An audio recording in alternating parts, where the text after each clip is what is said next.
We're live already. Technology, some of these things can really be a challenge.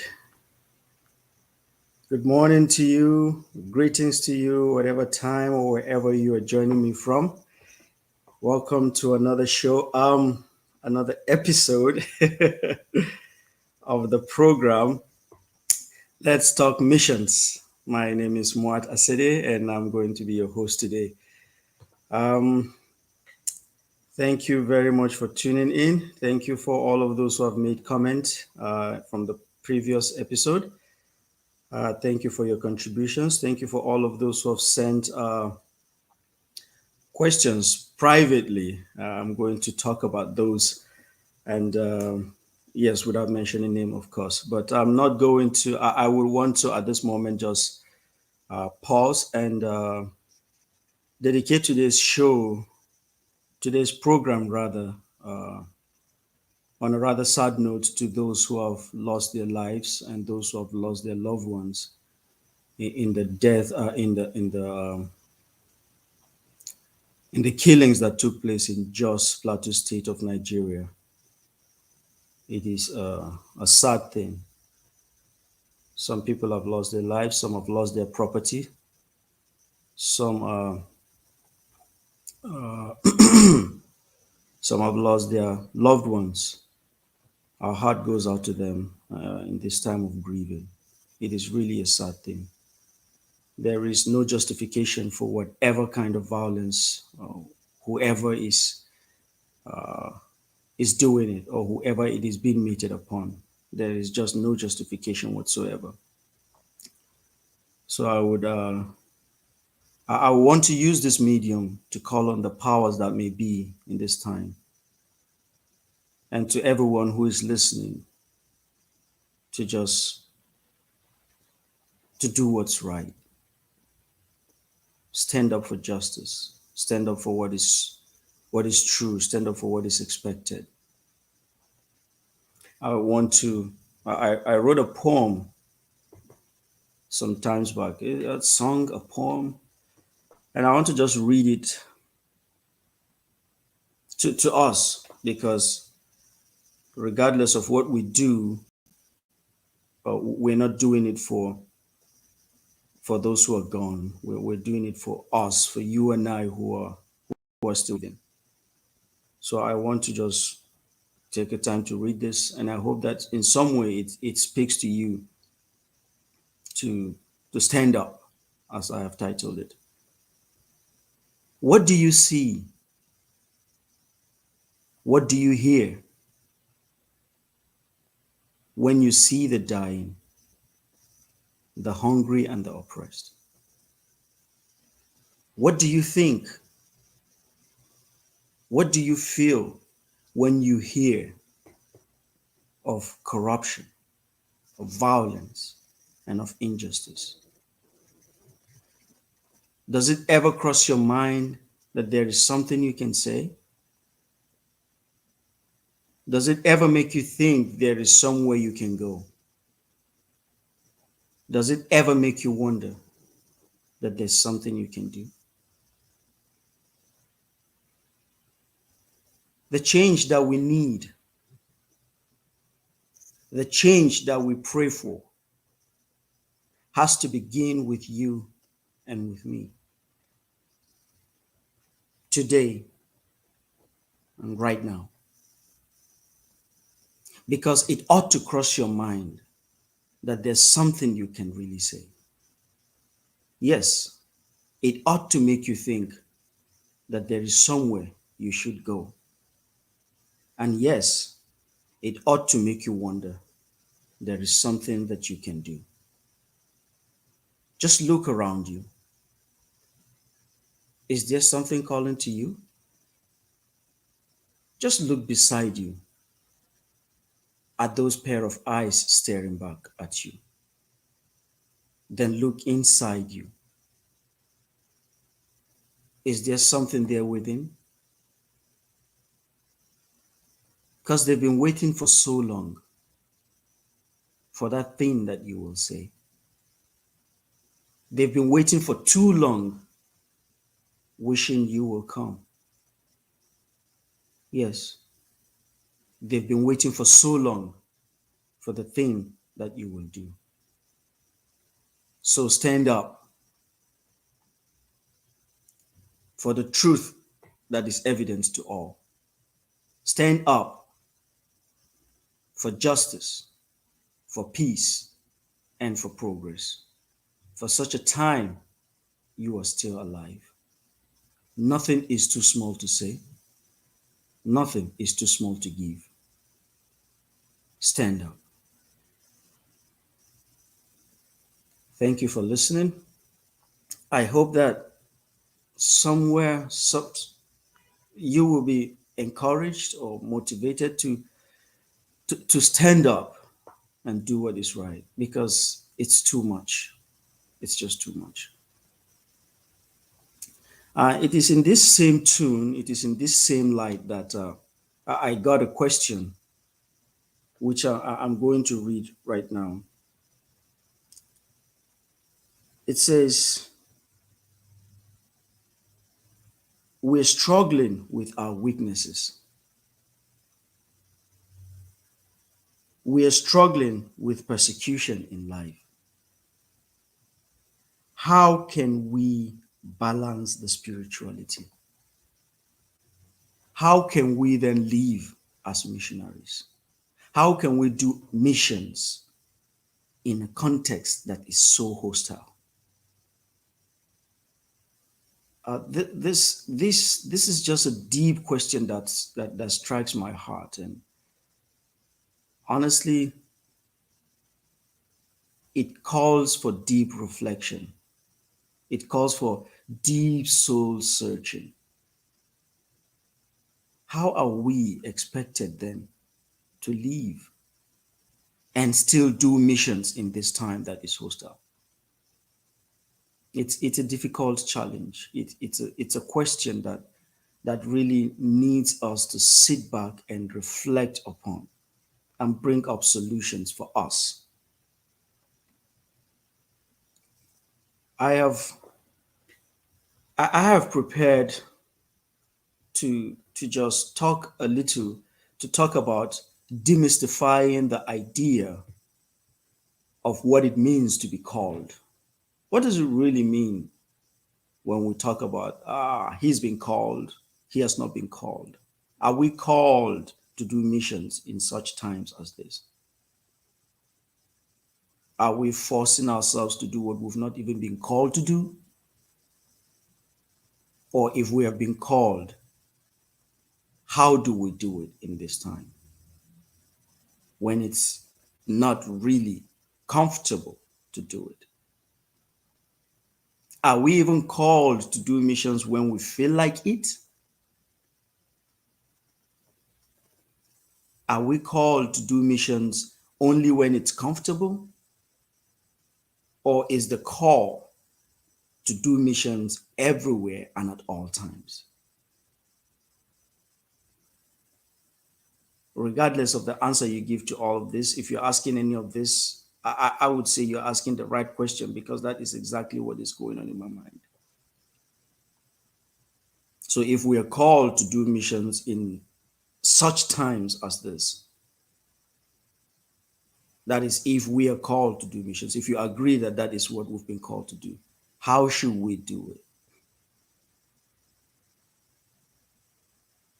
I am going to seek and make attempt to really dive into this much more deeper in possibly our next episode, because today I am looking more at, I want to start, so as not to jump the gun, at the idea of what does it mean to be called in the first place?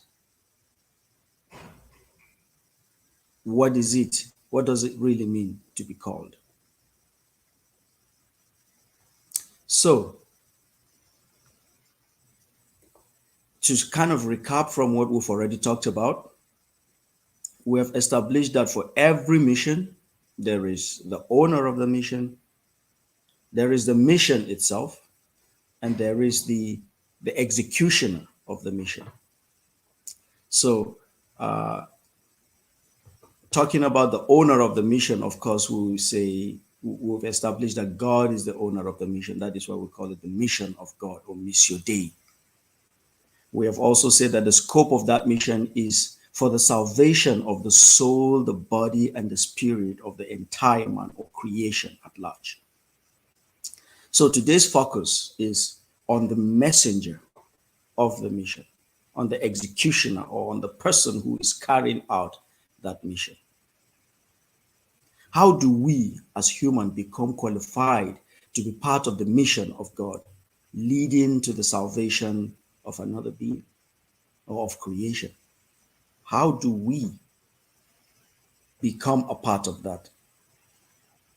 So at this point, I'll say, if you are asking the question of what is even salvation in the first place, or what are we saved from? Do we need this salvation?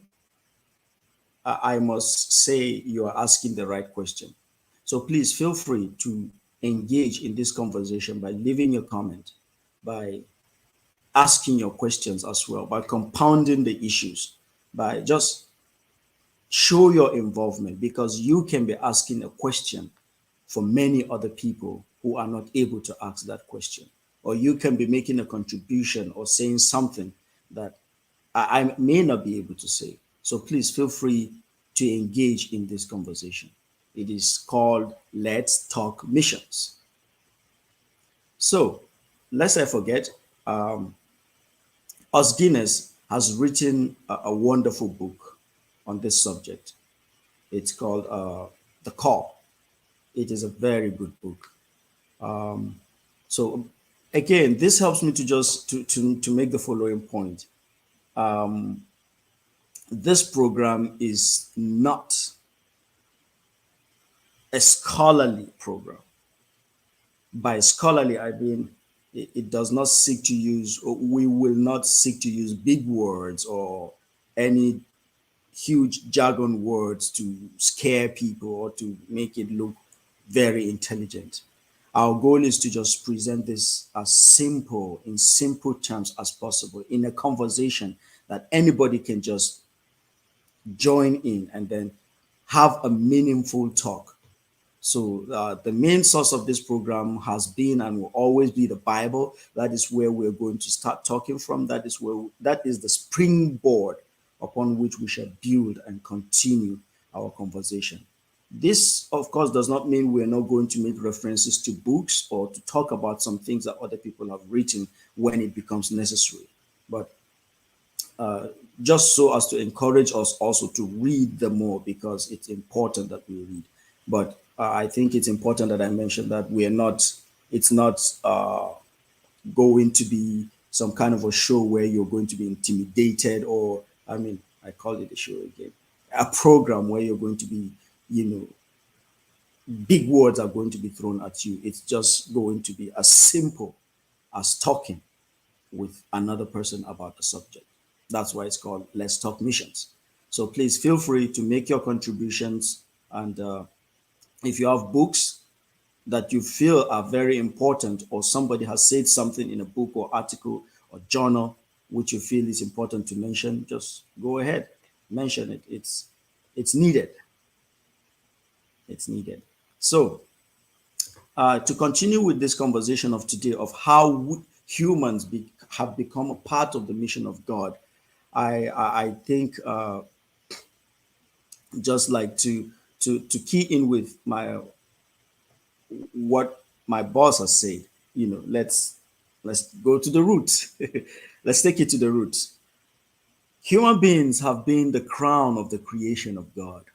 We are at the peak of that creation.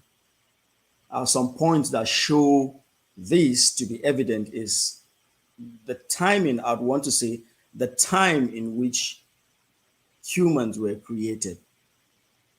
The time of their creation was at the very ending of all creation, which indicates specialty.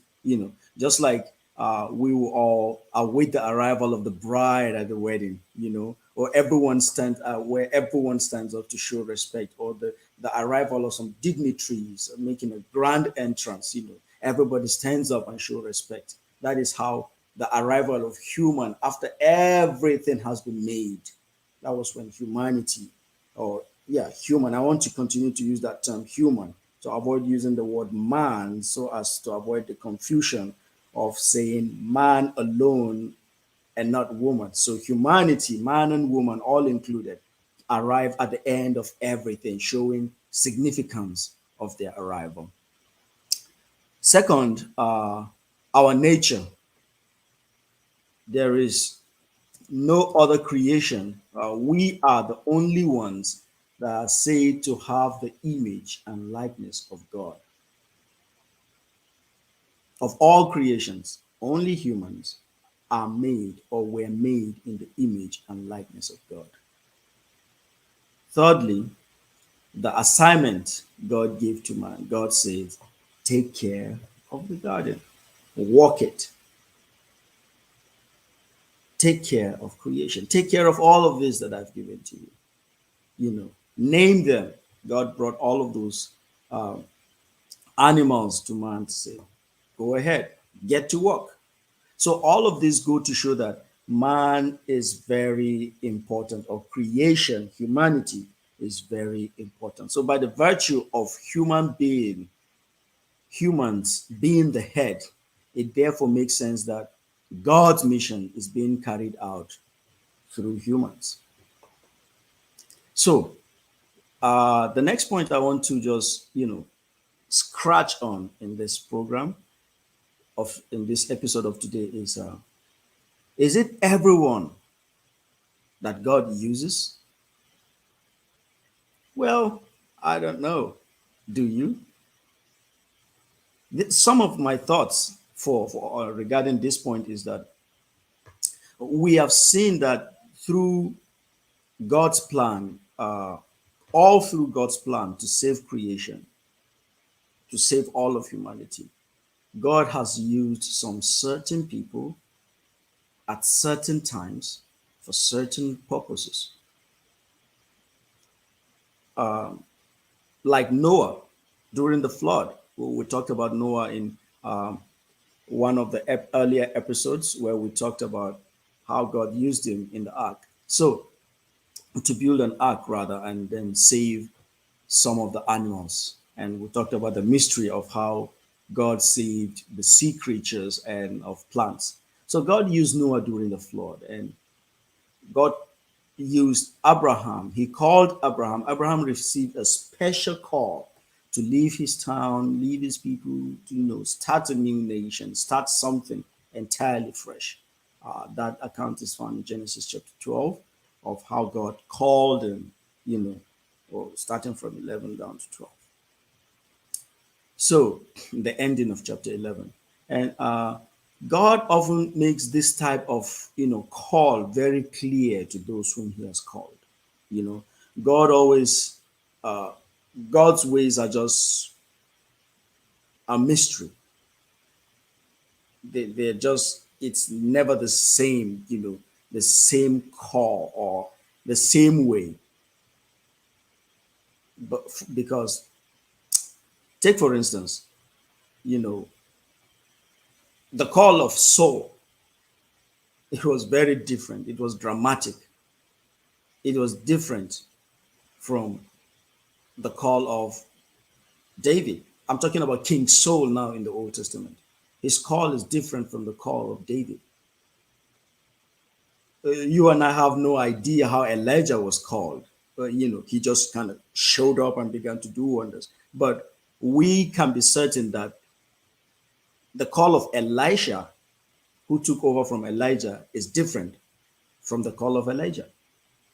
So even in the New Testament, from one person to another, the call Jesus gave to his disciples are different from one person to another. It is not always the same.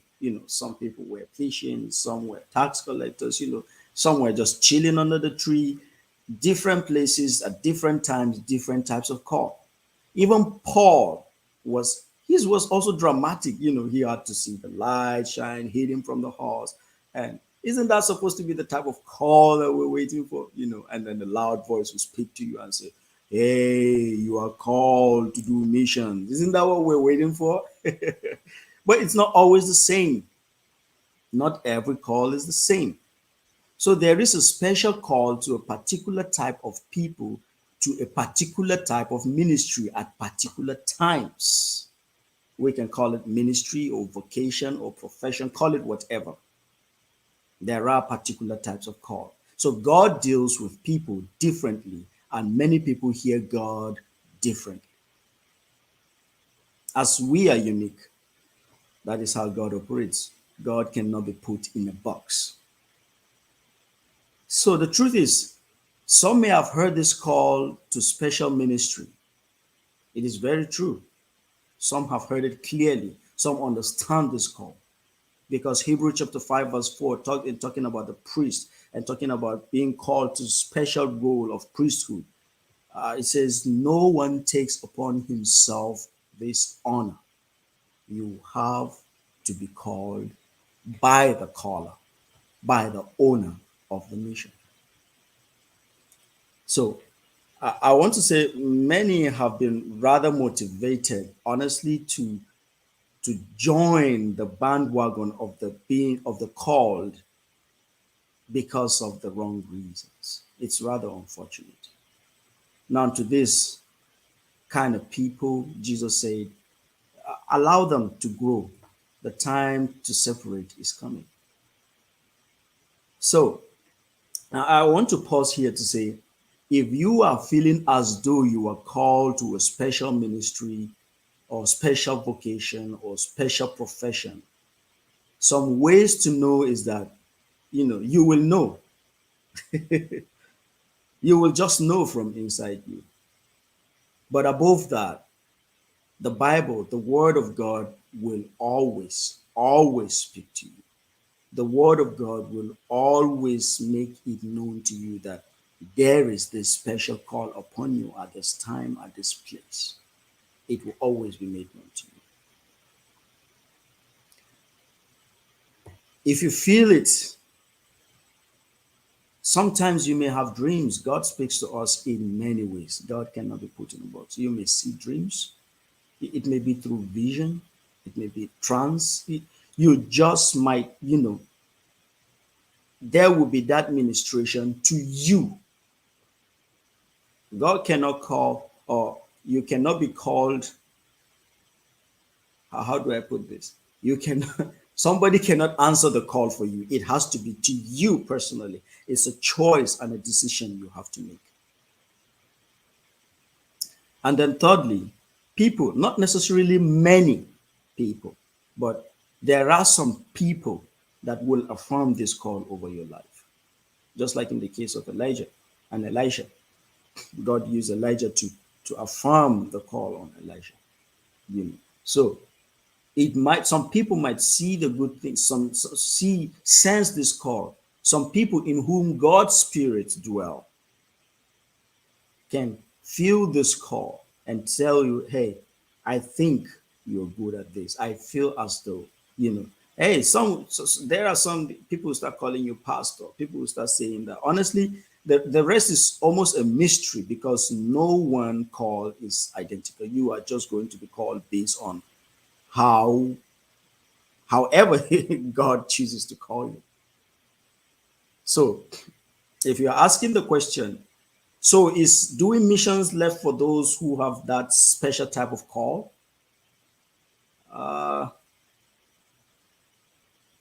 Because you don't feel it, because you don't feel you're called to go to some distant land and go and be a missionary. And so is doing missions left to those kind of people?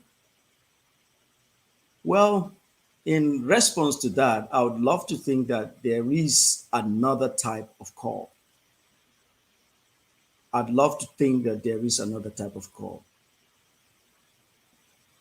And that call, I would say, is I want to call it the general call, the call to salvation. It is a call that has been made to everyone. So if you are a Christian, you have answered that call. It is the call to salvation. That type of call that Jesus says, "Come unto me, all who are burdened, and I will give you rest." So you're saying, wait at this moment. But we can't all be missionaries now. How about? Can we all, everybody be called to be a missionary? Well, personally, I think answering that call of salvation, of putting your trust in the Lordship of Jesus Christ, makes you automatically available for God to use. So if you are a believer in the Lordship of Jesus Christ, then the instruction to go and do missions was given to you. It rests on your shoulders. Because when Jesus gave that instruction, he was not giving it to a particular denomination. He was giving it to those who believe in him, those who trust in him, those who saw him live, who saw him die, who saw him resurrect, and who are witnessing his ascension at that moment. So, for the fact that you are answering that call, you have answered that call. The call in Matthew 28:18-20, which says, "Go and make disciples." It didn't say Catholics go, or it didn't say Equa members go, it didn't say Lutherans go. It says, "Go." So, for the fact that you have answered the first call of saying, "I believe in you, Jesus," the call to go is on you. So, regardless of your life vocation or profession or ministry, answering the call to save yourself is answering the call to be a channel through whom others will be saved. It is true we all cannot be missionaries in the sense of leaving our home to go to another place, some strange lands, and do missions. Yet, the task of making Jesus known rests on the shoulders of every one of those who have chosen with their will to trust Jesus for the salvation of their souls. So, I think it is important to also mention that we can be assured that no creation is responsible for the salvation of another. You see, the mission of God, how do I put this? The mission of God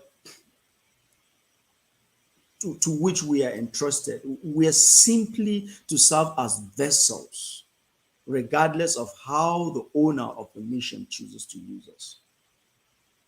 It is like a soccer team, everyone cannot be a goalkeeper. Some may just some may be good strikers, just like me, and my colleague Cristiano Ronaldo or Messi. The way we're very good in the front. Well, that's just a joke. It's been long since I played soccer. Oh, for those of you, my friends, you know how well we played. But that's beside the point. I'm just trying to say, some people are defenders, iron defenders, like my very good my good friend, Pastor Joseph Tobias. Back then in missions department, when they are in the back, it's like nobody goes past them. So some are good midfielders. Who can I remember? My good friend and my big brother. Come on, what's his name now? Our in missions department, you know who I mean. Very good midfielders. People who when they are in the middle, they just know how to distribute the game. It is also applicable. Some are good goalkeepers. It is applicable for Amun was a goalkeeper at that time. Well, enough of the joke. I'm trying to say, it is important to know that this call is diversified. It is one thing, but everybody has his own role. If in the church we strive, you just see that everybody has his own role. So in the church, the church as a body, everyone should strive to play his own part where God has called him to. If you are in the public space, then serve as a missionary where you are. If you are in the church, strive to be a missionary where you have been called to. If you, wherever you have been placed, you have been called as a Christian to that place to be a missionary. So, thank you for your comment. I see your comments. My boss, Reverend Jerry Swam City, thank you very much. Thank you for your prayers. Thank you for your continuous support also. Please leave us your contribution. Engage in this talk by leaving your contribution in the comment section. So, to sort of brainstorm, to bring this all to a fold, because it's about time to leave. If someone is asking, Christians, if someone is asking, can a Christian not be a missionary? Or do we have a choice? I think you can at this point be able to offer some opinion, and give something right and rightfully do so. Because I hope that the idea of being called has somehow been demystified. It is no longer a mystery to you. But let me compound. Let me leave with a compounding question also, to so that we can be engaged to talk about it as we come in the next episode. How is the practice of missions then, of the practice of mission in the mission field, different from, let's say, being a civil servant? Is there even the need for the missionary to go out to another land in the first place? Should somebody just get up from his place and go to another land? Do you think if every Christian was actively seeking to serve as a vessel for God's channel, don't you think the whole world would have been saved? Well, this question has been asked by someone in the previous episode about cross-cultural mission, and I'm hoping that in our next episode, we're going to seek to talk about this thing of going cross-cultural. How should the practice of mission differ from place to place? Thank you very much for your comment. Thank you very much for being a part of today's episode. Let's strive to be missionaries wherever we find ourselves. Remember that understanding the idea of being called is not, it helps us to know that you and I are just vessels that God is using. You and I are just instruments. It helps us reduce the feeling of being the ultimate. I am responsible for the salvation of this person, or I saved this person. No, we are not. You are not the person who saved. You are simply a vessel. And when we continue to see ourselves, or when we strive to see ourselves as vessels that God uses to reach other people, to reach creation, it helps to take away that sense of owning the mission, of being the ones who are doing the missions, or of the Messiah syndrome. So let's understand that being called is being called to serve as vessels, not as the ultimate. Let me know what you think. If you agree, if you disagree, if you have another alternative, if there is whatever it is that you feel that I may have said that in this episode that you want to make a contribution to, please go ahead. I want to round up by saying, please continue to pray for missionaries. Continue to pray for all of those who are doing God's work wherever they are, however it is that they find themselves. Let's continue to pray for the city of Jos. Let's continue to pray for Nigeria as a whole. Let's continue to pray for Africa and for the whole world, that the gospel will continue to go forward, that missionaries will stand up and speak for that which they have been called to. Thank you for being a part of today's show program. I look forward to another one. Same time, same place next week. Thank you and God's blessings.